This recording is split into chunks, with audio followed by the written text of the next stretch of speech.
Mi nombre es Claudia Ramírez, tengo 58 años y nunca pensé que en mi propia casa, frente al ataúd de mi esposo, escucharía las palabras más crueles de mi vida. Vivo en Valparaíso, Chile, en una casa que construimos juntos durante 35 años de matrimonio. Andrés Molina, mi compañero de vida, había fallecido de un infarto fulminante hace apenas 4 días. El funeral se celebraba en nuestra sala principal, como es tradición en nuestra familia. Las flores blancas que había elegido cuidadosamente llenaban el ambiente con su aroma dulce, pero nada podía ocultar el dolor que se respiraba en cada rincón. Los vecinos, familiares y amigos llegaban en oleadas continuas, ofreciendo sus condolencias con rostros compungidos y abrazos silenciosos. Mi hija Lucía, de 32 años, había llegado desde Santiago esa mañana. La había visto crecer, la había apoyado en sus estudios de arquitectura, había celebrado cada uno de sus logros como si fueran míos propios. Durante años, Andrés y yo habíamos sacrificado vacaciones y lujos para pagarle la universidad privada que costaba casi 800,000 pesos mensuales. Nunca se lo reprochamos. Era nuestra hija y merecía lo mejor. Pero había algo extraño en su comportamiento desde que llegó. Sus ojos, que siempre brillaban cuando me veía, ahora parecían fríos, calculadores. No había llorado ni una sola lágrima frente al ataúd de su padre, y eso me desconcertaba profundamente. Durante la ceremonia, el pastor habló sobre el legado de amor que Andrés dejaba. Mencionó su trabajo como contador, su dedicación a la familia, y cómo había logrado construir un patrimonio modesto pero sólido para asegurar mi futuro. La casa donde vivíamos valía aproximadamente 120 millones de pesos, y Andrés tenía además una cuenta de ahorros con otros 40 millones que había acumulado trabajando día y noche durante décadas. Cuando terminó la ceremonia religiosa, los invitados comenzaron a acercarse para despedirse. Lucía se mantuvo siempre cerca de mí, pero no como una hija que busca consuelo en su madre, sino como alguien que vigila cada movimiento. Sus amigas de la universidad que la acompañaban me miraban con una extraña mezcla de lástima y algo que no logré descifrar en ese momento. Finalmente, cuando solo quedábamos los familiares más cercanos, Lucía se acercó a mí. La vi venir con los brazos extendidos y pensé que por fin mi niña se quebrarían las barreras que había mantenido toda la mañana. Me abrazó con fuerza y por un instante sentí el alivio de tener a mi hija conmigo en el momento más difícil de mi vida. Pero entonces, mientras me sostenía entre sus brazos, su boca se acercó a mi oído y susurró con una frialdad que me heló la sangre. Tú deberías estar en ese ataúd. El mundo se detuvo. Mi corazón se aceleró tanto que pensé que seguiría a Andrés inmediatamente. Traté de separarme de ella, de mirarla a los ojos, pero mantuvo el abrazo unos segundos más, lo suficiente para que pareciera un gesto normal de duelo ante los ojos de todos los presentes. Cuando finalmente se alejó, tenía una sonrisa en el rostro que no llegaba a sus ojos. Los familiares que presenciaron la escena comentaron entre susurros que era comprensible que Lucía estuviera devastada, que a veces el dolor se manifestaba de formas extrañas. Pero yo sabía que no era dolor lo que había escuchado en su voz, era algo mucho más siniestro. Esa noche, cuando todos se fueron y me quedé sola en la casa que ahora se sentía demasiado grande y vacía, recordé algo que había olvidado en medio del shock de los últimos días. 3 días antes de morir, Andrés había llegado a casa más temprano de lo usual. Tenía un sobre manila en las manos y una expresión que no había visto antes en sus ojos. Claudia, me había dicho, sentándose pesadamente en el sofá de la sala. Si me pasa algo, si muero, necesitas abrir esto. Me entregó el sobre y agregó, no lo abras antes, prométeme que solo lo harás si me pasa algo. Ahora, con las palabras venenosas de mi hija resonando aún en mis oídos, ese sobre representaba la única esperanza de entender qué estaba sucediendo. Mañana lo abriría, y tenía la sensación de que mi vida cambiaría para siempre. Si esta historia te está impactando tanto como a mí me impactó vivirla, por favor, dale like a este video. Suscríbete al canal porque lo que viene en los próximos capítulos no te lo puedes perder. Y déjame un comentario contándome desde dónde me estás viendo y qué hora es allí. Tu apoyo significa mucho para mí en estos momentos difíciles. La madrugada posterior al funeral fue la más larga de mi vida. Cada vez que cerraba los ojos, escuchaba la voz de Lucía susurrando esas palabras terribles. El reloj de la sala daba las 3 de la mañana cuando finalmente me levanté de la cama que había compartido con Andrés durante tantos años. Me dirigí a su escritorio, donde había guardado el sobre manila que me entregó días antes de morir. Con las manos temblorosas, lo tomé y sentí su peso. Era más grueso de lo que recordaba, como si contuviera varios documentos importantes. La luz de la lámpara del escritorio creaba sombras inquietantes en la habitación mientras rasgaba cuidadosamente el sobre. Lo primero que encontré fue una carta escrita con la letra familiar de Andrés, esa caligrafía que había visto en miles de notas de amor a lo largo de nuestro matrimonio. Mi querida Claudia, comenzaba la carta, si estás leyendo esto, significa que mis sospechas se han confirmado de la peor manera posible. Durante los últimos meses he descubierto cosas sobre nuestra hija que me han roto el corazón, pero que necesitas saber para protegerte. Mi respiración se aceleró. ¿Protegerme? ¿De qué tenía que protegerme Andrés? ¿Y por qué involucrar a Lucía en esto? Continué leyendo. Hace 3 meses, revisando los estados de cuenta del banco porque necesitaba organizar nuestros papeles para el testamento, descubrí algo alarmante. Alguien había estado accediendo a nuestra cuenta de ahorros usando información que solo nosotros conocíamos. Al principio pensé que era un error del banco, pero cuando investigué más profundamente, descubrí que nuestra propia hija había estado robándonos sistemáticamente durante los últimos 2 años. El sobre se me cayó de las manos. No podía ser cierto. Lucía era arquitecta, tenía un buen trabajo, vivía cómodamente en Santiago. ¿Por qué robaría a sus propios padres? Recogí la carta con manos temblorosas y seguí leyendo. Los retiros comenzaron pequeños, 500,000 pesos aquí, 300,000 allá. Cantidades que podrían parecer errores administrativos o gastos que yo había olvidado. Pero cuando sumé todo, Claudia, nuestra hija nos ha robado más de 15 millones de pesos en estos 2 años. 15 millones de pesos. Una cifra que representaba años de sacrificios, de comidas frugales para poder ahorrar, de reparaciones de la casa postergadas para tener un colchón económico. Mi mente se negaba a procesar la información. Contraté a un investigador privado, continuaba la carta. Lo que descubrió es aún peor. Lucía tiene deudas de juego por más de 30 millones de pesos, frecuenta casinos online y ha estado apostando compulsivamente desde hace 3 años. Su departamento en Santiago está hipotecado hasta el cuello y los acreedores la están presionando. Las piezas comenzaron a encajar como un rompecabezas macabro. La frialdad de Lucía durante el funeral, su falta de lágrimas, esa sonrisa extraña después de susurrarme esas palabras horribles. No estaba dolida por la muerte de su padre, estaba calculando. Pero hay algo más, mi amor, decía la carta, y podía imaginar la voz quebrada de Andrés escribiendo estas líneas. El investigador descubrió que Lucía ha estado consultando sobre la herencia.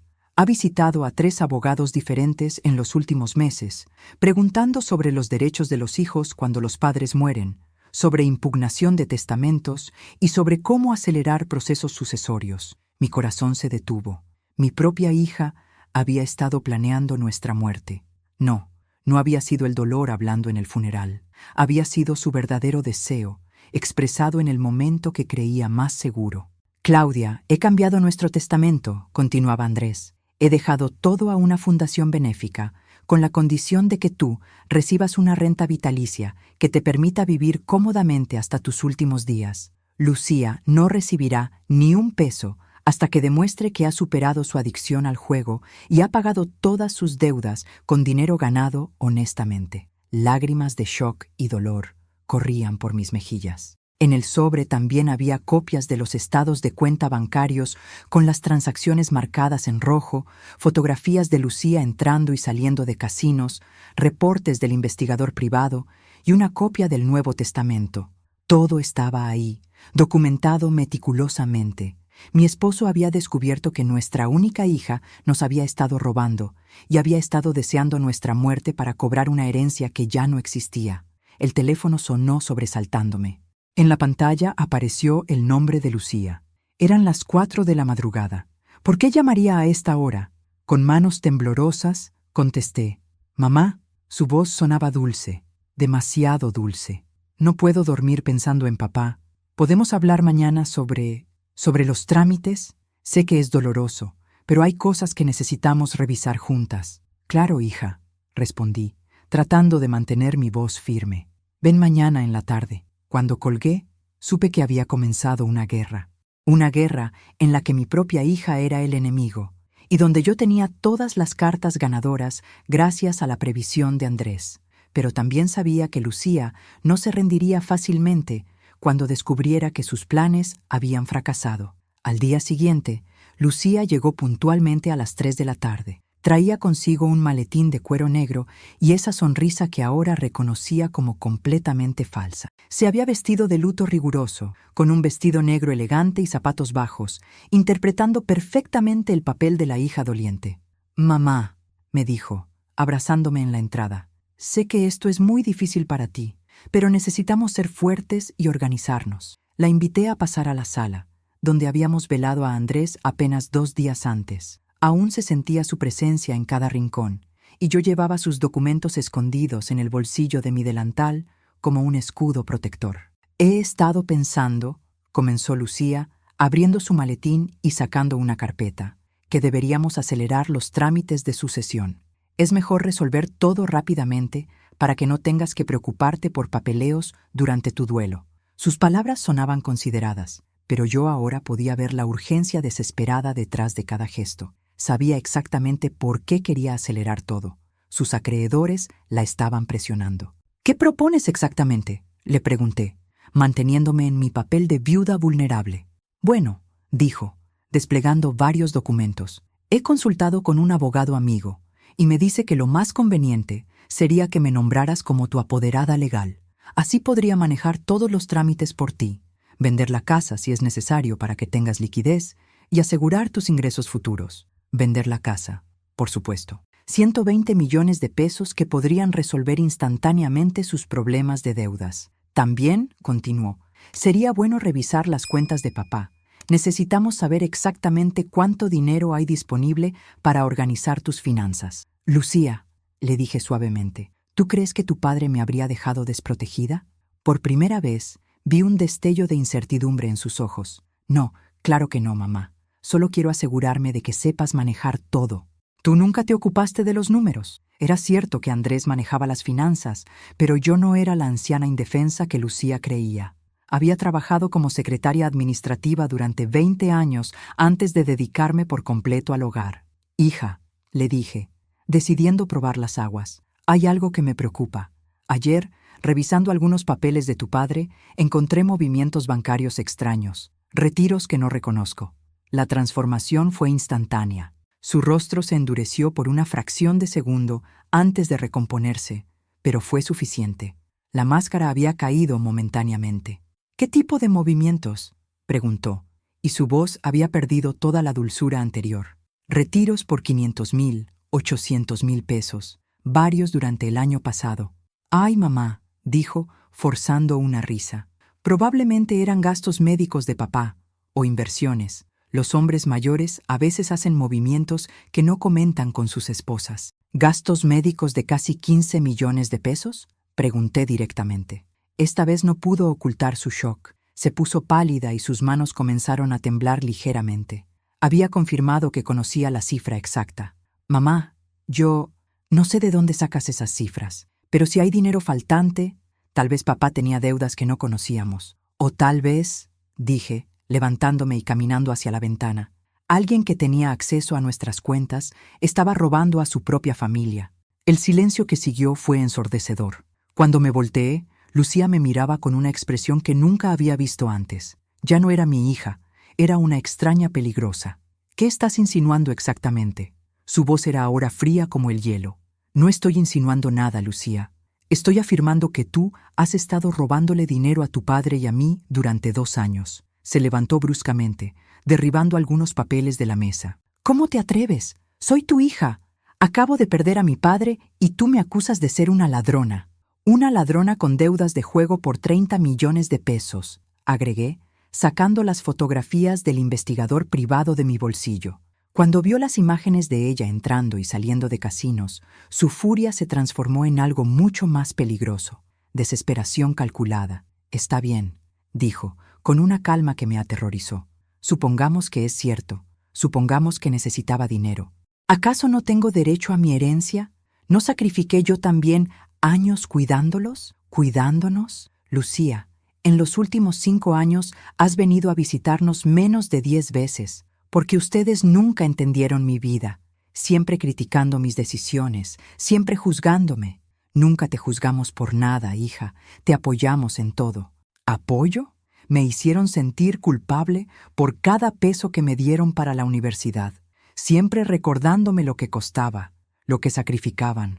La conversación había revelado resentimientos que yo nunca imaginé que existían, pero también había confirmado mis peores temores. Mi hija no solo era una ladrona, sino que se sentía justificada en serlo. Lucía, le dije firmemente, necesito que te vayas, ahora. No me voy a ningún lado, respondió, con una sonrisa que no llegaba a sus ojos. Esta también es mi casa, y muy pronto será solo mía. En ese momento entendí que el susurro en el funeral no había sido solo una expresión de deseo, había sido una amenaza. Esa noche no pegué el ojo. Lucía se había marchado finalmente, pero no antes de dejar claro que esto no había terminado. Sus últimas palabras resonaban en mi cabeza. Muy pronto será solo mía. No había sido una predicción, había sido una promesa. Cerca de las 2 de la madrugada, escuché ruidos extraños en el patio trasero, pequeños sonidos metálicos, como si alguien estuviera forzando la cerradura de la puerta de servicio. Mi corazón se aceleró mientras me levantaba silenciosamente de la cama y me dirigía hacia la ventana. La luna llena iluminaba débilmente el jardín y pude distinguir una figura encapuchada junto a la puerta trasera. Por el tamaño y la forma de moverse, supe inmediatamente que era Lucía. Había vuelto, y no precisamente para una reconciliación. Tomé el teléfono para llamar a la policía, pero entonces recordé algo que Andrés me había dicho años atrás. En situaciones peligrosas, primero asegura las pruebas, después busca ayuda. Necesitaba documentar lo que estaba sucediendo. Con manos temblorosas, encendí la cámara de mi teléfono y comencé a grabar. Lucía había logrado forzar la cerradura y ahora se movía cautelosamente por la cocina. Desde mi posición en el segundo piso, podía ver cómo encendía una pequeña linterna y se dirigía directamente hacia el escritorio de Andrés. Durante 20 minutos, la observé revolver cada cajón, cada archivo, cada rincón del escritorio. Estaba buscando desesperadamente el testamento, los documentos bancarios, cualquier papel que pudiera darle ventaja en la batalla que había comenzado. Pero Andrés había sido más astuto. Todos los documentos importantes estaban guardados en una caja de seguridad en el banco. Cuando no encontró nada útil, su comportamiento cambió. Comenzó a moverse por la casa con una agresividad diferente, ya no como una ladrona, sino como alguien que está evaluando el territorio. Tomaba fotografías de diferentes habitaciones con su teléfono, media distancias, examinaba ventanas y puertas. Mi sangre se heló cuando la vi entrar a la cocina y abrir la llave del gas de la estufa, dejándola abierta por varios segundos antes de cerrarla nuevamente. No estaba robando, estaba planificando algo mucho más siniestro. Entonces, como si hubiera sentido mi presencia, levantó la vista directamente hacia mi ventana. Nuestros ojos se encontraron por un instante que se sintió eterno. Lucía sonrió, esa sonrisa fría que había aprendido a temer, y con un gesto deliberado se llevó un dedo a los labios pidiéndome silencio. Después señaló hacia mí y hizo un gesto cortante con el dedo a través de su cuello. El mensaje era claro. Sabía que la había visto y no le importaba. De hecho, quería que supiera exactamente lo que tenía planeado. Desapareció de mi vista y unos minutos después escuché la puerta cerrarse. Cuando bajé a revisar, encontré algo que me confirmó que mis peores temores eran reales. Sobre la mesa de la cocina había una nota manuscrita con la letra de Lucía. «Mamá querida», decía la nota. Los accidentes domésticos son muy comunes en personas mayores que viven solas, especialmente cuando están deprimidas por la pérdida de sus esposos. Sería terrible que algo te pasara antes de que pudiéramos solucionar nuestras diferencias. Con amor, tu hija que te cuida. Era una amenaza de muerte explícita, pero redactada de tal manera que podría parecer una nota de preocupación filial si alguien más la leyera. Lucía era más astuta de lo que había imaginado. Al día siguiente, temprano en la mañana, fui directamente al banco. Necesitaba acceso a la caja de seguridad de Andrés y, más importante aún, necesitaba hablar con el abogado que había redactado el Nuevo Testamento. El abogado, don Ricardo Morales, era un hombre de unos 60 años que había conocido a Andrés durante décadas. Cuando le mostré las pruebas del robo y las amenazas de Lucía, su expresión se volvió grave. «Señora Ramírez», me dijo, «su esposo me contó sobre sus sospechas respecto a su hija, pero esto es mucho más serio de lo que habíamos anticipado. Necesitamos actuar rápidamente. ¿Qué me recomienda?» «Primero, vamos a presentar una denuncia formal por los robos. Tenemos evidencia suficiente. Segundo, vamos a solicitar una orden de restricción para que su hija no pueda acercarse a usted o a su propiedad. Y tercero», me miró seriamente, «creo que debería considerar quedarse en otro lugar temporalmente». «Esta es mi casa», respondí firmemente. «No voy a permitir que mi propia hija me obligue a huir. Entiendo su posición, pero su seguridad es lo más importante. Don Ricardo, quiero que entienda algo. Durante 35 años, Andrés y yo construimos esta vida trabajando honestamente. No voy a permitir que una adicta al juego destruya todo por lo que hemos trabajado. Si Lucía quiere guerra, la tendrá». El abogado asintió, aunque pude ver la preocupación en sus ojos. «Entonces necesitamos estar muy bien preparados. Su hija no va a rendirse fácilmente cuando descubra que el testamento la deja sin nada». Esa tarde, cuando regresé a casa, encontré a Lucía esperándome en el porche. Esta vez no había venido sola.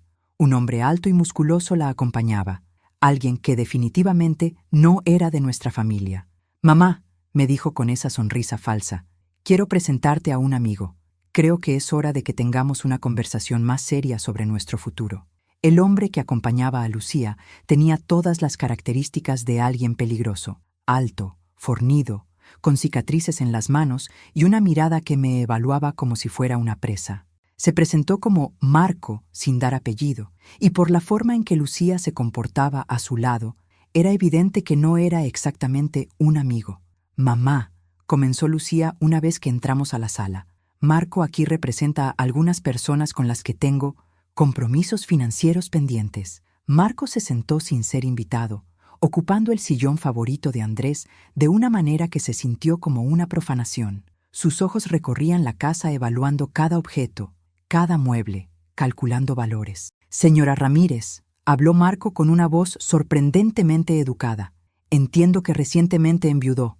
Mis condolencias. También entiendo que su hija tiene ciertas obligaciones que cumplir y que usted, como su familia, naturalmente querría ayudarla en estos momentos difíciles». El mensaje era claro. No era una petición, era una demanda con amenaza implícita. «¿Cuánto?», pregunté directamente, sorprendiéndolos a ambos con mi franqueza. «Mamá, no es tan simple», comenzó Lucía, pero Marco la interrumpió con un gesto. «Su hija nos debe 32 millones de pesos», dijo Marco. «Con intereses y gastos administrativos, la cifra ha subido a 40 millones. 40 millones de pesos, prácticamente toda nuestra cuenta de ahorros. ¿Y si no pago?», continué, manteniendo mi voz firme a pesar del terror que sentía. «¿Qué pasa?». Marco sonrió, pero no fue una sonrisa agradable.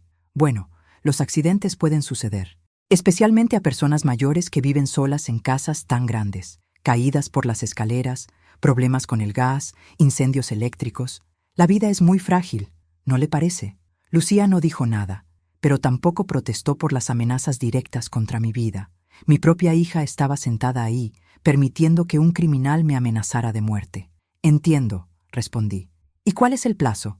«Una semana», dijo Marco levantándose. «Suficiente tiempo para que hable con su banco, organice la venta de algunas propiedades si es necesario. Su hija nos ha asegurado que usted es una mujer razonable».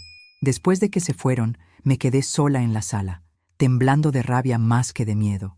No solo Lucía había robado y amenazado a su propia madre, sino que había involucrado a criminales peligrosos en nuestra disputa familiar. Esa noche llamé a don Ricardo y le conté sobre la visita. Su reacción fue inmediata. «Señora Ramírez, esto ya no es solo un tema familiar. Estamos hablando de extorsión y amenazas criminales. Necesitamos involucrar a la policía ahora mismo». «Espere», le dije. «Tengo una idea mejor».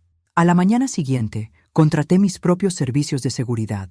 2 guardias discretos que vigilarían la casa las 24 horas y un sistema de cámaras de seguridad que documentaría cada movimiento alrededor de la propiedad. También hice algo que Lucía no esperaba. Organicé una reunión familiar completa. Invité a mis hermanas, mis cuñados, los primos cercanos, todos los que habían conocido y querido a Andrés. Les dije que necesitaba apoyo para tomar decisiones importantes sobre mi futuro. Lucía llegó a la reunión, creyendo que era su oportunidad de manipular a toda la familia para que me presionaran a darle dinero. No podía estar más equivocada. Familia, comencé cuando todos estuvieron reunidos. Hay cosas sobre Lucía que necesitan saber antes de que me aconsejen sobre qué hacer con la herencia de Andrés. Procedí a mostrarles todas las evidencias: los estados de cuenta con los robos marcados, las fotografías del investigador privado, las grabaciones de sus amenazas y la nota que había dejado en mi cocina. El silencio que siguió fue absoluto. Los rostros de shock y decepción de mis familiares contrastaban dramáticamente con la palidez creciente de Lucía. Eso es mentira, balbuceó finalmente. Mamá está confundida, el duelo la tiene. ¿Confundida?, interrumpió mi hermana Elena, que siempre había sido la más directa de la familia. ¿Confundida sobre estas fotografías tuyas en casinos? ¿Confundida sobre los retiros de dinero que aparecen claramente en los estados de cuenta? Mi cuñado Roberto, que era abogado, examinó cuidadosamente todos los documentos. Lucía, le dijo finalmente, esto es evidencia suficiente para un proceso penal. Podrías ir a la cárcel por varios años. Pero también, agregué, viendo la oportunidad perfecta, Andrés dejó instrucciones muy específicas sobre qué hacer en caso de que esto sucediera. Saqué una copia del Nuevo Testamento y se la entregué a Roberto para que la leyera en voz alta. Cuando llegó a la parte donde se especificaba que Lucía no recibiría nada hasta demostrar rehabilitación completa y pago de deudas, el shock en su rostro fue total. «No puede ser», murmuró. «Papá no haría esto. Estás mintiendo, mamá. Has falsificado estos documentos. Podemos verificar la autenticidad en el juzgado cuando quieras», respondí tranquilamente. Fue entonces cuando Lucía perdió completamente el control. Se levantó gritando, acusándome de haberle lavado el cerebro a su padre, de ser una manipuladora, de haber arruinado su vida. «Toda mi vida me hicieron sentir como una carga», gritaba, siempre recordándome lo que costaba todo, lo que sacrificaban. «Ahora que pueden pagarme por fin lo que me deben, me quitan todo». Pero sus gritos solo confirmaron lo que toda la familia ya había visto en las evidencias. Una por una, las personas que habían venido a apoyarla comenzaron a alejarse físicamente de ella. «Lucía», dijo mi hermana mayor, Carmen, con una tristeza profunda en la voz, «tu padre y tu madre sacrificaron todo por ti. Les pagaste robándoles y amenazándolos. No hay justificación para lo que has hecho. Además», agregó Roberto, «involucrar criminales que amenazan la vida de tu madre es un delito grave. La familia no puede apoyarte en esto». Lucía miró alrededor del room, buscando aunque fuera una cara que mostrara simpatía hacia ella. No encontró ninguna. Su máscara había caído completamente frente a todos los que una vez la habían querido. «Esto no ha terminado», dijo finalmente, con una voz baja y amenazante. «Marco no va a aceptar que no le paguen. Y cuando algo te pase, mamá, todos van a recordar esta reunión y van a saber que pudieron haberlo evitado». Salió de la casa dando un portazo que hizo temblar las ventanas. Pero yo ya no temía sus amenazas. Tenía a toda mi familia como testigos, evidencia documentada de todo, y un plan que Lucía no veía venir. Al día siguiente de la reunión familiar, puse en marcha un plan que había estado desarrollando desde que descubrí las verdaderas intenciones de Lucía. Si mi hija quería jugar sucio, le demostraría que había subestimado gravemente a su madre. Primero, coordiné con don Ricardo para hacer algo que parecería una capitulación, pero que en realidad era una trampa perfecta. Publicamos en el periódico local un anuncio discreto. «Claudia Ramírez, viuda de Andrés Molina, liquida propiedades por viaje al extranjero. Interesados contactar». El anuncio era falso, por supuesto, pero serviría para hacer creer a Lucía que me había rendido y estaba preparándome para darle el dinero que necesitaba. Paralelamente, contraté a un segundo investigador privado, especializado en casos criminales. Su trabajo era documentar todas las actividades de Marco y su organización, creando un expediente que pudiera entregar a la policía cuando fuera el momento adecuado. La respuesta de Lucía no se hizo esperar. Esa misma tarde recibí una llamada suya, con una voz notablemente más dulce que en días anteriores. «Mamá», me dijo, «vi el anuncio en el periódico. ¿Estás pensando en viajar? Sí, hija, respondí, interpretando mi papel de viuda resignada. He decidido que tal vez tengas razón. Esta casa es muy grande para mí sola, y con todos estos problemas, creo que es mejor liquidar todo y empezar de nuevo en otro lugar. Oh, mamá. Su alivio era palpable a través del teléfono. Creo que es una decisión muy sabia. ¿Quieres que te ayude con los trámites? Puedo conseguir compradores rápidos para la casa. Me encantaría tu ayuda, mentí. ¿Por qué no vienes mañana y organizamos todo? Esa noche, don Ricardo y yo preparamos cuidadosamente el escenario. Documentos falsos de venta, papeles bancarios ficticios, todo diseñado para que Lucía creyera que estaba a punto de obtener acceso a una gran cantidad de dinero. También instalamos equipos de grabación más sofisticados en la sala principal. Necesitábamos que Lucía se incriminara completamente, que confesara no solo los robos, sino también sus planes con Marco. Al día siguiente, Lucía llegó acompañada nuevamente por Marco. Esta vez, sin embargo, traía también a otra persona, una mujer de unos 40 años, elegantemente vestida, que se presentó como la abogada Patricia Sánchez. «Mamá», dijo Lucía con una sonrisa radiante, «Patricia nos va a ayudar a acelerar todos los trámites legales. Puede preparar los documentos de venta hoy mismo, y Marco conoce compradores que pueden pagar en efectivo inmediatamente». La trampa estaba funcionando perfectamente. Lucía había traído a sus cómplices directamente a mi casa, donde todo estaba siendo grabado. «¡Qué eficiente!», comenté. «¿Y qué porcentaje se llevarían ustedes por sus servicios?» «Bueno», dijo Patricia, «por la urgencia del caso y considerando que podemos cerrar todo en 48 horas, nuestros honorarios serían del 30% del valor total. 30% de 120 millones de pesos, 36 millones. Sumado a los 40 millones que supuestamente Lucía debía, estaban planeando robarme 76 millones en total. Me parece razonable», dije, viendo cómo los ojos de los tres se iluminaban. «Pero tengo una pregunta. ¿Los compradores que Marco conoce son personas confiables?» Marco se inclinó hacia adelante con una sonrisa que pretendía ser tranquilizadora. «Señora Ramírez, en nuestro negocio, la discreción es fundamental. Mis compradores no hacen preguntas innecesarias sobre el origen de las propiedades y pagan siempre en efectivo». «¿Qué tipo de negocio es exactamente el suyo, Marco?» «Digamos que facilito transacciones para personas que necesitan liquidez rápida», respondió. «A veces las circunstancias requieren flexibilidad en los procedimientos tradicionales». Estaba admitiendo abiertamente que se dedicaba al lavado de dinero, todo grabado en alta definición. «Y en el caso de mi hija», continué, «entiendo que tiene compromisos pendientes con ustedes. Su hija tuvo algunos problemas con inversiones que no resultaron como esperaba», dijo Patricia, tratando de sonar profesional. «Nuestros clientes son muy comprensivos, pero tienen plazos que cumplir». «¿Qué tipo de inversiones?», pregunté, fingiendo ingenuidad. Lucía intervino rápidamente. «Mamá, no necesitas conocer todos los detalles. Solo necesitamos resolver esto rápidamente». «Pero soy tu madre, hija. Quiero entender en qué te metiste». Marco perdió la paciencia con mi aparente ingenuidad. «Señora, su hija apostó dinero que no tenía en juegos que no pudo ganar. Ahora debe pagar, o habrá consecuencias para toda la familia». «¿Qué tipo de consecuencias?». «El tipo de consecuencias que suceden a las personas mayores que viven solas en casas grandes», dijo con una sonrisa fría.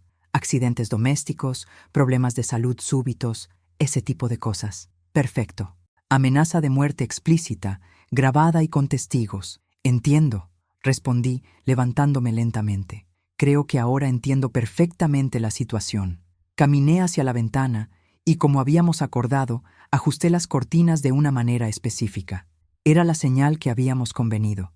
«¿Qué entiendes exactamente?», preguntó Lucía, empezando a notar algo extraño en mi comportamiento. «Entiendo», dije volteándome hacia ellos, «que mi hija es una ladrona, una adicta al juego, y que está dispuesta a asesinar a su propia madre para pagar sus deudas». El cambio en la atmósfera fue instantáneo.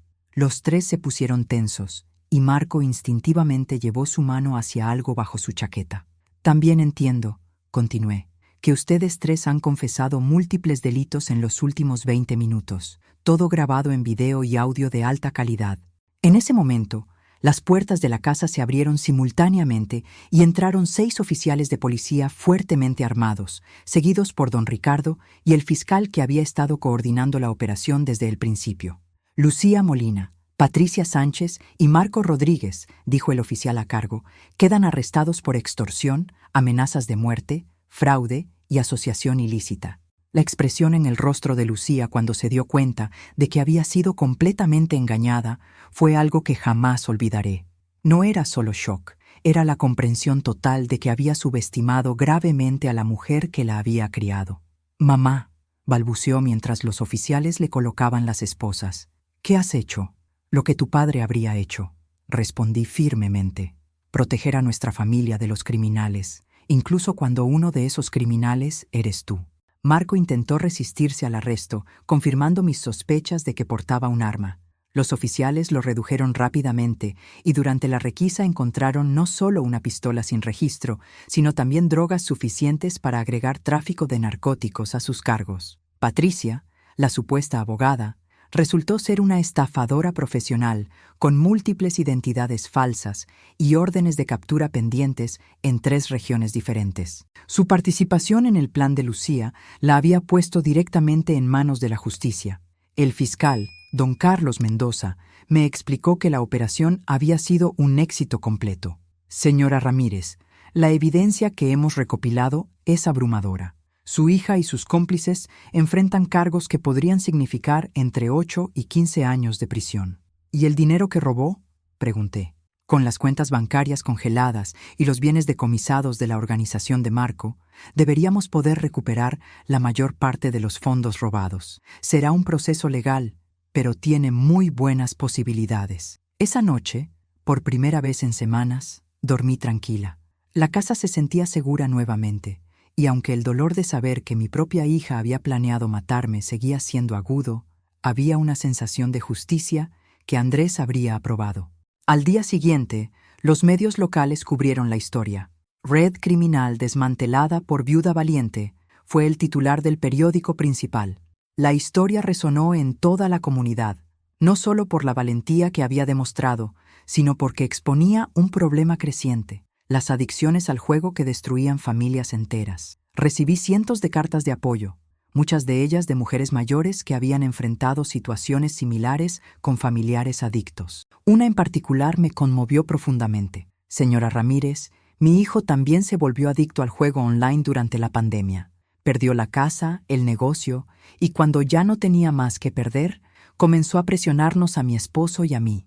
Gracias a su valentía, me he decidido a buscar ayuda. Su historia me ha dado fuerzas para enfrentar mi propia situación». Don Ricardo me visitó una semana después del arresto para actualizarme sobre los procedimientos legales. «Lucía ha solicitado una reunión con usted», me informó. «Está en prisión preventiva y su abogado defensor cree que una reconciliación familiar podría favorecer su caso». «¿Qué piensa usted?», le pregunté. «Honestamente, creo que es una estrategia desesperada, pero la decisión es completamente suya». Lo pensé durante varios días. Parte de mí, la parte que seguía siendo madre, sentía la necesidad de ver a Lucía una última vez. Pero la parte de mí, que había sido traicionada, robada y amenazada de muerte, sabía que cualquier encuentro sería solo otra oportunidad para que ella intentara manipularme. Finalmente, decidí escribirle una carta en lugar de visitarla.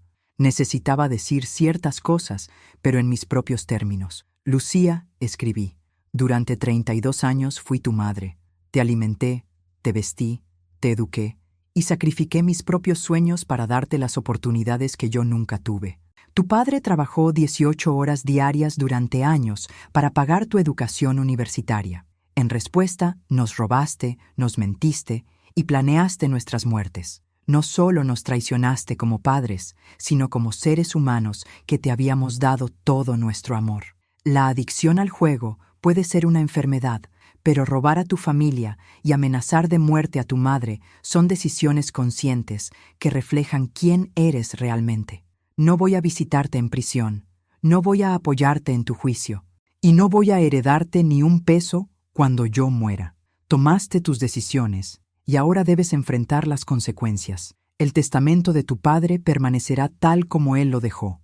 Recibirás tu herencia solo cuando demuestres que has superado tu adicción y has pagado todas tus deudas con dinero ganado honestamente. Si eso nunca sucede, El dinero irá a organizaciones benéficas que ayuden a familias destruidas por las adicciones. Esta es mi despedida, Lucía. La hija que criamos murió el día que decidiste robarnos. La mujer que está en prisión ahora es una extraña para mí. Envié la carta a través de don Ricardo y pedí específicamente que no se me informara sobre ninguna respuesta que pudiera llegar. 3 meses después del arresto, comenzó el juicio que todos los medios locales habían denominado el caso Molina Ramírez. La sala del tribunal estaba abarrotada, no solo con periodistas y curiosos, sino con familiares de víctimas de estafas similares que habían encontrado en mi caso un símbolo de esperanza.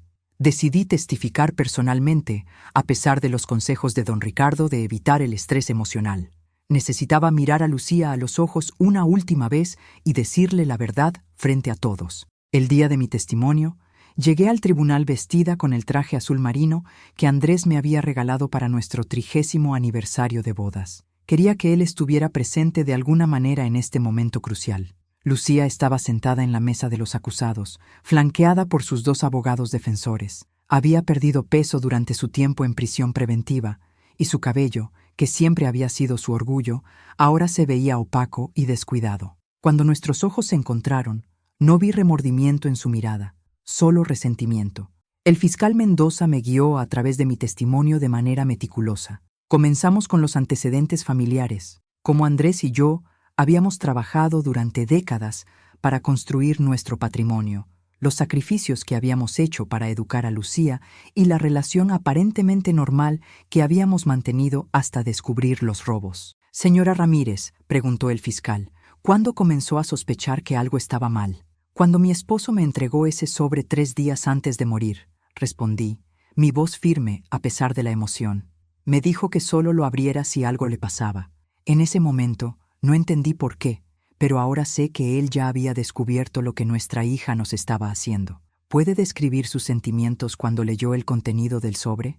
Tomé una pausa, recordando esa noche terrible. Fue como si el mundo se hubiera vuelto del revés. Descubrir que tu propia hija, la persona por la que sacrificaste todo, te había estado robando sistemáticamente. No hay palabras para describir esa traición. ¿Y cuándo se dio cuenta de que las intenciones de su hija iban más allá del robo? En el funeral de mi esposo, cuando se acercó a abrazarme y me susurró al oído, «Tú deberías estar en ese ataúd». En ese momento supe que no estaba tratando con la hija que había criado, sino con alguien que me veía como un obstáculo para obtener dinero. El abogado defensor de Lucía, un hombre mayor llamado Dr. Fernández, intentó desacreditar mi testimonio durante el contrainterrogatorio. «Señora Ramírez», comenzó con una sonrisa condescendiente, «¿no es cierto que usted y su esposo siempre fueron muy controladores con el dinero de la familia?» «Fuimos cuidadosos con nuestras finanzas», respondí. «Vinimos de familias pobres y sabíamos el valor del trabajo duro. ¿Y no es cierto que constantemente le recordaban a su hija lo que costaba mantenerla? Le enseñamos el valor del dinero y del esfuerzo, pero nunca la hicimos sentir como una carga. Señora Ramírez, mi cliente tiene un trastorno de juego patológico. Es una enfermedad reconocida médicamente. ¿No cree que merecía ayuda en lugar de rechazo?» Esta pregunta me dolió, porque tocaba la parte de mí que seguía siendo madre, pero también me dio la oportunidad de decir algo que había estado cargando durante meses. «Doctor Fernández», respondí, «si mi hija hubiera venido a nosotros y nos hubiera dicho, tengo un problema, necesito ayuda, habríamos vendido la casa si fuera necesario para ayudarla. Pero ella eligió robarnos, mentirnos y planear nuestras muertes. Esas no son acciones de alguien que busca ayuda. Son acciones de alguien que ve a su familia como víctimas. ¿No es cierto que usted tendió una trampa a su hija para incriminarla? Creé una oportunidad para que ella revelara sus verdaderas intenciones. Si hubiera venido a esa reunión con remordimiento y pidiendo perdón, habríamos tenido una conversación muy diferente. Pero llegó con criminales, planeando robarme todo lo que tenía. ¿Y no siente ningún remordimiento por haber puesto a su propia hija en prisión? Esta fue la pregunta más difícil, porque la respuesta era compleja. Guardé silencio por un momento, organizando mis pensamientos. «Doctor Fernández», dije finalmente, «durante 32 años, mi trabajo más importante fue ser madre de Lucía. La protegí, la guié y traté de enseñarle la diferencia entre el bien y el mal. Aparentemente fallé en esa última parte, pero mi responsabilidad como madre no incluye permitir que me robe, me amenace de muerte o destruya el legado que su padre y yo construimos honestamente. A veces, amar a alguien significa establecer límites, incluso cuando esos límites son dolorosos. Mi hija está en prisión porque eligió el crimen por encima de la familia. Yo simplemente me negué a ser su víctima. El silencio en la sala del tribunal fue absoluto. Podía ver lágrimas en los ojos de varios miembros del jurado y notaba que algunos familiares de Lucía, que habían venido a apoyarla, ahora parecían estar cuestionando su posición. Cuando terminé mi testimonio y bajé del estrado, miré una última vez hacia Lucía. Esta vez, por primera vez desde el funeral, vi lágrimas en sus ojos, pero no sabía si eran lágrimas de remordimiento o simplemente de autocompasión al ver que su estrategia de defensa no estaba funcionando. El juicio continuaría durante 2 semanas más, pero yo había dicho todo lo que necesitaba decir. Ahora era el turno de la justicia. 2 semanas después de mi testimonio, el jurado se retiró a deliberar.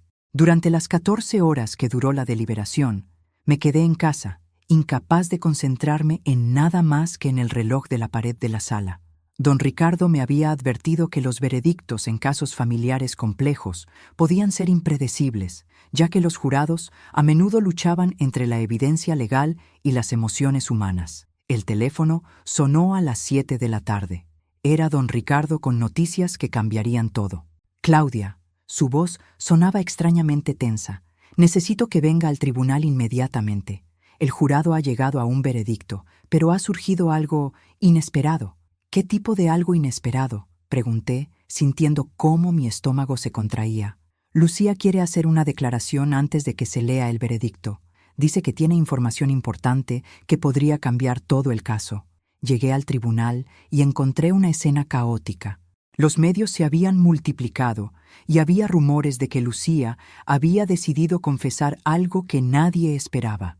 Cuando entré a la sala, la vi sentada en la mesa de los acusados, pero esta vez algo era diferente. Sus abogados parecían tan sorprendidos como todos los demás. El juez Márquez llamó al orden y se dirigió directamente a Lucía. Señorita Molina, entiendo que desea hacer una declaración antes de que se lea el veredicto del jurado. Lucía se levantó lentamente. Por primera vez en meses, no vi cálculo en sus ojos, sino algo que parecía arrepentimiento genuino. Su señoría comenzó con una voz que apenas se escuchaba.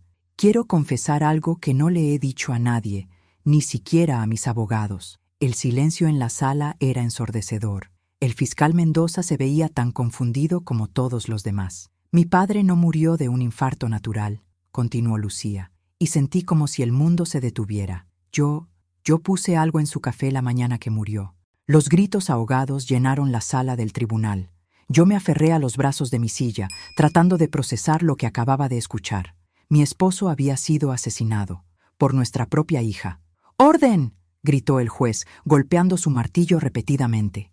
¡Orden en la sala!, Lucía continuó, con lágrimas corriendo por su rostro. Sabía que él había descubierto los robos. Sabía del investigador privado, del Nuevo Testamento. Marco me había dicho que si no conseguía el dinero esa semana, iba a matarnos a todos. Pensé que si papá moría de forma natural, podría convencer a mamá de que me diera el dinero. ¿Qué le dio exactamente a su padre?, preguntó el juez, su voz grave.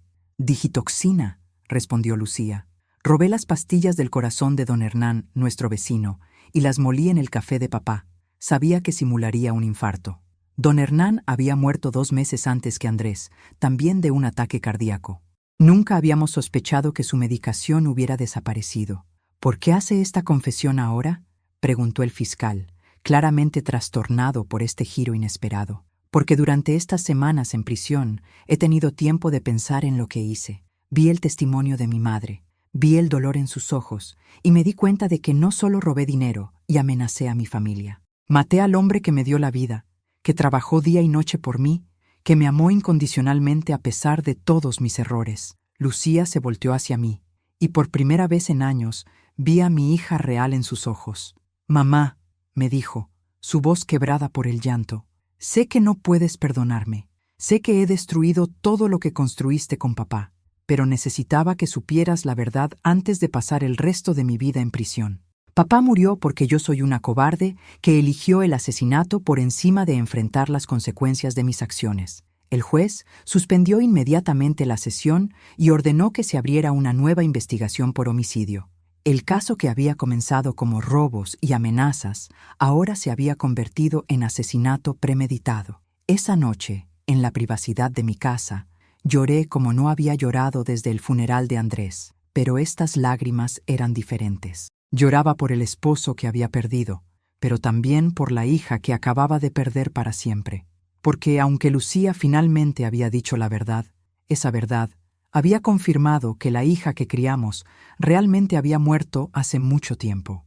Don Ricardo vino a verme al día siguiente con las implicaciones legales de la confesión de Lucía. Con esta nueva confesión, ella enfrenta cadena perpetua, me explicó. El asesinato premeditado, especialmente de un familiar, lleva las penas más severas en nuestro sistema judicial. ¿Y el dinero robado?, pregunté. Eso ahora es secundario, pero sí, será restituido completamente. También recibirá una compensación del Estado por haber sido víctima de un homicidio.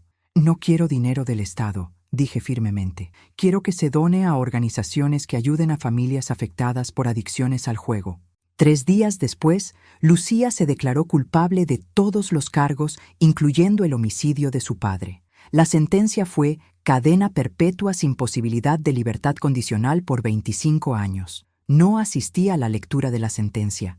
Ya había escuchado suficiente. Han pasado 6 meses desde que Lucía fue sentenciada a cadena perpetua. En este tiempo he tenido que reconstruir no solo mi vida, sino mi comprensión de lo que significa la familia, el perdón y la justicia. La casa se siente diferente ahora. Ya no hay la tensión constante del peligro, pero tampoco está la calidez que una vez conocí cuando era un hogar lleno de amor familiar. He convertido el antiguo cuarto de Lucía en un estudio donde trabajo en un proyecto que se ha vuelto mi nueva razón de ser. Con la ayuda de don Ricardo y varios profesionales de la salud mental, he establecido la Fundación Andrés Molina, una organización dedicada a ayudar a familias destruidas por las adicciones al juego. El dinero restituido de los robos de Lucía, junto con la compensación del Estado y la venta de algunos activos, ha permitido crear un fondo inicial de casi 80 millones de pesos. La Fundación ofrece 3 servicios principales: terapia familiar gratuita para víctimas de ludópatas, programas de rehabilitación para adictos al juego que quieren recuperarse genuinamente, y asesoría legal para familias que han sido estafadas o amenazadas por familiares adictos. En estos meses, hemos ayudado a más de 150 familias. Cada historia es diferente, pero todas comparten elementos comunes: el amor traicionado, la confianza destruida y la lucha por encontrar justicia y sanación. Una de las cartas que más me ha impactado llegó la semana pasada de una mujer llamada María, de Concepción. Señora Ramírez, mi hijo de 28 años había estado robándome la pensión durante 2 años para apostar online. Cuando lo confronté, me amenazó con quemarme la casa si no le daba más dinero. Su historia me dio el valor para denunciarlo, y ahora está en rehabilitación en lugar de en la cárcel. Gracias por demostrarme que amar a alguien a veces significa establecer límites duros. Recibo una carta de Lucía cada mes. Las primeras llegaron llenas de autocompasión e intentos de manipulación. Gradualmente, han evolucionado hacia algo que parece arrepentimiento genuino. Su más reciente carta decía: «Mamá, sé que nunca podrás perdonarme por matar a papá. Yo tampoco puedo perdonarme, pero quiero que sepas que estoy participando en un programa de rehabilitación en la prisión. Y por primera vez en años, llevo 6 meses sin apostar ni un peso. Sé que es demasiado poco, demasiado tarde, pero es lo único que puedo ofrecerte. He pedido que cuando muera, mi cuerpo sea donado a la ciencia médica. Es lo único de valor que me queda para dar». También he escrito cartas a todas las familias que Marco estafó con mi ayuda, pidiendo perdón y ofreciendo testificar contra cualquiera de sus cómplices que aún esté libre. No te pido perdón porque sé que no lo merezco. Solo te pido que sepas que papá está orgulloso de lo que has hecho con la fundación. El hombre que maté era bueno, y tú estás honrando esa bondad ayudando a otros. No he respondido a ninguna de sus cartas, pero las guardo. Tal vez algún día pueda encontrar algo de paz respecto a la hija que perdí, pero aún no he llegado a ese punto. Lo que sí he encontrado es un propósito renovado. Cada familia que ayudamos, cada adicto que logra rehabilitarse, cada víctima que encuentra justicia, es una forma de honrar la memoria de Andrés y darle sentido al dolor que hemos vivido.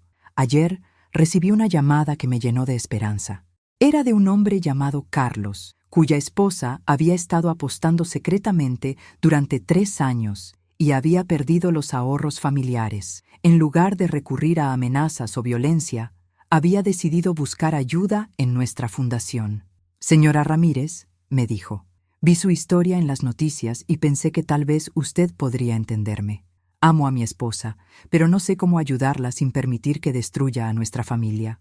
Casos como el de Carlos me recuerdan que no todas las historias de adicción terminan en tragedia. Cuando las familias buscan ayuda antes de que la situación se vuelva criminal, hay esperanza real de recuperación.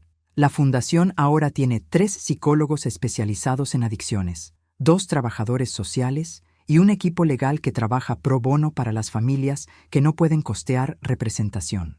También hemos establecido alianzas con casinos responsables que contribuyen al fondo y refieren adictos a nuestros programas. Pero quizás lo más importante es que hemos creado una red de apoyo para las víctimas familiares. Cada mes organizamos reuniones donde las personas que han pasado por situaciones similares pueden compartir sus experiencias y encontrar fuerza en la comunidad. En la última reunión, una mujer llamada Rosa contó su historia. Mi hijo me robó 700,000 pesos de mi pensión para apostar online. Cuando lo confronté, me dijo que era mi culpa por ser tan tacaña. Estaba considerando denunciarlo hasta que encontré esta fundación. Ahora él está en rehabilitación, yo estoy en terapia y estamos aprendiendo a reconstruir nuestra relación sobre bases saludables. Historias como la de Rosa me recuerdan que aunque mi historia con Lucía terminó en tragedia, no todas tienen que terminar así. El próximo mes se cumplirá 1 año de la muerte de Andrés. He decidido hacer algo especial. Voy a publicar un libro contando nuestra historia completa, con todas las ganancias destinadas a la fundación. Don Ricardo me ha ayudado a contactar con una editorial que se especializa en historias de superación personal. Claudia, me dijo don Ricardo cuando discutimos el proyecto, su historia puede salvar vidas. Hay miles de familias allá afuera que están pasando por lo mismo que usted pasó, pero que no saben qué hacer. El libro se llamará El sobre de Andrés, una madre contra la traición. Quiero que sea brutalmente honesto sobre el dolor, pero también esperanzador sobre las posibilidades de justicia y sanación. Mientras escribo estas líneas finales de mi historia, estoy sentada en el mismo escritorio donde Andrés escribió esa carta que cambió todo. A mi lado tengo una foto de nosotros 2 en nuestro 20º aniversario de bodas, sonriendo y llenos de planes para el futuro. Nunca imaginamos que nuestra historia terminaría de esta manera, pero también tengo cartas de las 150 familias que hemos ayudado, fotos de adictos que han completado exitosamente la rehabilitación y reportes de casos legales que hemos ganado. El dolor que Lucía causó se ha transformado en algo que está ayudando a sanar a otros. No sé si algún día podré perdonar completamente a mi hija. El asesinato de Andrés es algo que trasciende cualquier concepto de perdón maternal que pueda tener. Pero sí sé que he encontrado una manera de honrar la memoria de mi esposo que él habría aprobado, protegiendo a otras familias de pasar por lo que nosotros pasamos. A quienes están viendo esta historia y reconocen elementos de su propia vida, quiero decirles esto. Busquen ayuda antes de que sea demasiado tarde. Si son familiares de un adicto al juego, establezcan límites firmes y busquen apoyo profesional. Si son adictos, sepan que la recuperación es posible, pero solo si están dispuestos a enfrentar honestamente el daño que han causado. Y a quienes simplemente han seguido mi historia desde el principio, gracias por acompañarme en este viaje doloroso, pero necesario. Sus comentarios y apoyo han sido una fuente de fuerza durante los momentos más difíciles. La vida me enseñó que a veces las personas que más amamos son capaces de causarnos el mayor daño. Pero también me enseñó que dentro de cada tragedia pueden hacer algo bueno, si tenemos el valor de transformar nuestro dolor en propósito. Andrés siempre decía que el verdadero legado de una persona no se mide en el dinero que deja, sino en las vidas que toca. A través de la fundación, su legado está tocando cientos de vidas cada año. Esa es mi venganza final contra la traición de Lucía, transformar su crimen en una fuerza para el bien. Si esta historia te ha impactado, te pido que la compartas con alguien que pueda necesitar escucharla. Dale like a este video para que llegue a más personas que podrían estar viviendo situaciones similares. Suscríbete al canal porque seguiré compartiendo historias de superación y recursos para familias en crisis. Y por favor, déjame un comentario contándome desde dónde me estás viendo y qué hora es allí. Pero más importante, cuéntame si esta historia te ha dado fuerzas para enfrentar tu propia situación, o si conoces a alguien que podría beneficiarse de los recursos que ahora existen. Recuerda, no tienes que enfrentar la traición familiar solo. Hay ayuda disponible, hay justicia posible y hay esperanza de sanación, incluso en las circunstancias más dolorosas.